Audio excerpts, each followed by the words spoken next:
Hi guys, welcome back to the channel.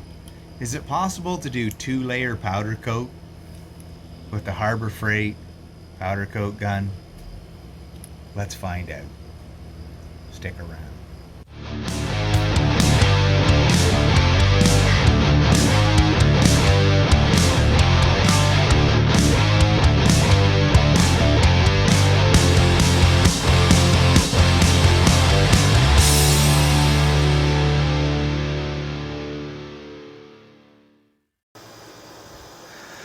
The oven is plugged in, coming up to temperature.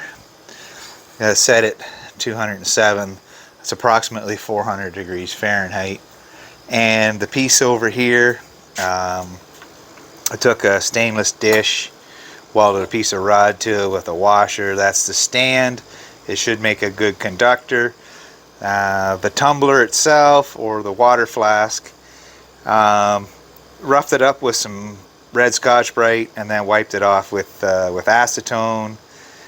And yeah, you can see the dark matter there from scuffing it up. Now what I'm going to do is I'm going to put this on the stand like that.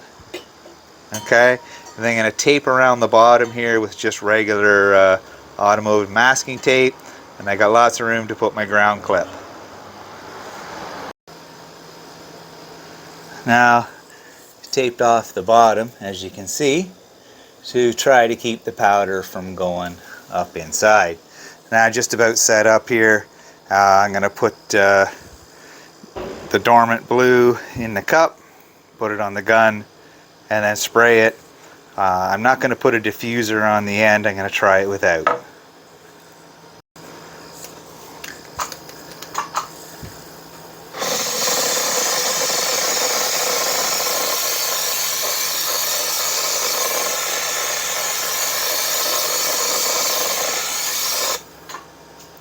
Then I'm going to turn it around, do this side.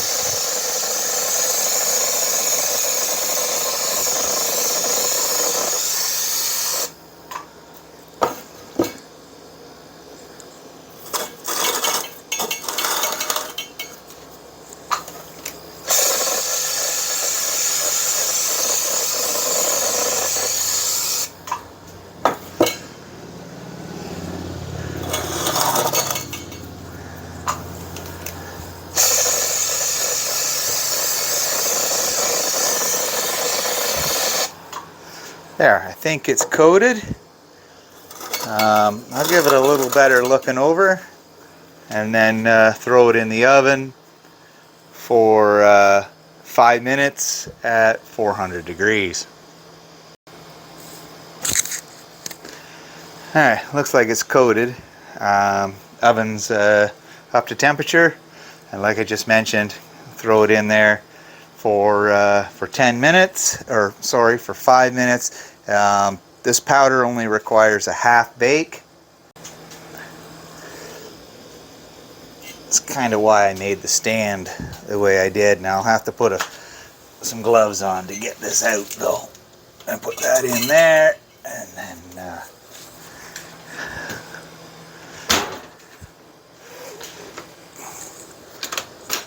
there we go. To set this on auto tune and bake it for 5 minutes. Now that's a half bake at 400. Pieces out of the oven, and you can see it's not blue. It's actually silver. Now I've got the clear coat in the gun ready to go, and once this cools off, I'll spray some on.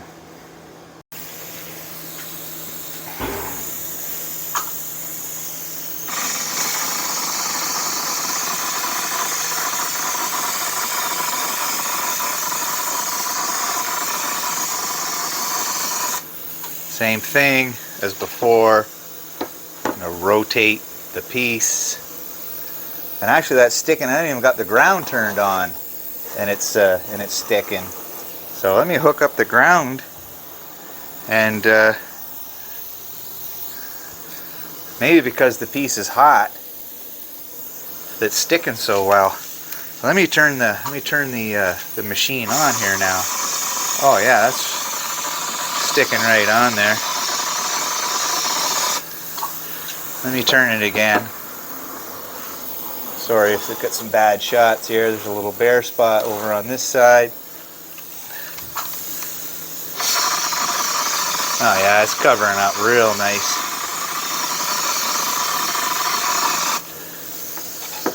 Let me carry on, and I come back, I'll be putting it in the oven. Now, appears got a decent coat on here. Got a little carried away with the static, got a little too close. It kind of got a little blotchy, but this is just a test. I think it's going to be okay. Oven's back up to temperature. Going to put it in there and do a full bake at 400 degrees for 10 minutes. So there it is, all baked out. I can see the color, that purpley blue that I was looking for. And it cools off. Take it outside, have a little look at it. Alright, so here's the piece. It didn't turn out too badly. I ended up having to touch it up and bake it a second time. It's a little bare right here around the neck. This is definitely a learning experience, like I mentioned before in a previous video. Now you're probably wondering, why am I trying to do powder coating at home, especially a 2-layer powder? Well, let me show you. The idea is to take this blue and coat coil springs on the front, the arms, these ones here, diff covers, such as back here on the rear diff. And if I build a bigger oven, possibly even the leaf springs, but most definitely the brake drums. So we're looking to do some accent, and it's going to be this color. So that's the plan, guys, for the future. Thanks for watching. Hope you enjoyed the video. Hope maybe you learned something, because I certainly did. Until the next one, as always, peace.